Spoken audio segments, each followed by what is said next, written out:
तर मित्रांनो, आज आपण भैयाला मशीन दिली होती बघा प्लॉट ओपन करण्यासाठी. तर बघा कशा प्रकारे भैया होता प्लॉट ओपन करण्यासाठी रस्ता करतोय.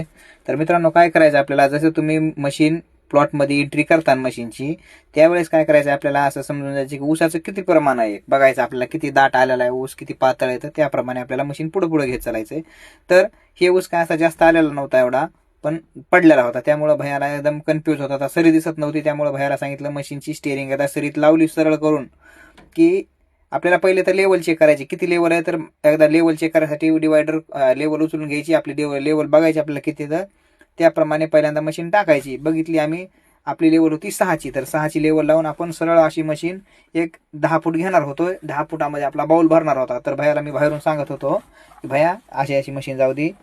तर भैया ऑटोमॅटिक मशीन घेत होता आणि मला आता असे खूप फटके लागत होते ऊसाचे, पाचर बघा कशी तोंड कापत होतं, पण तरी बी एवढी झटापट्या करून आपल्याला असं भैयाला मशीन शिकवावं लागतंय. तर भैया काय करायला माहिती का, मशीन पुढे घ्यायला आणि दुसऱ्या सरीत घालत होता. त्यामुळं मी भैयाला सांगत होतो वारंवार की भैया तू एकदा मशीन सरळ सरीत लागली की स्टेअरिंग फिरू नको, पण भैयाला सरी दिसत नसल्यामुळे भैया स्टेअरिंग फिरवायला आणि दुसऱ्या सरीमध्ये घालत होता.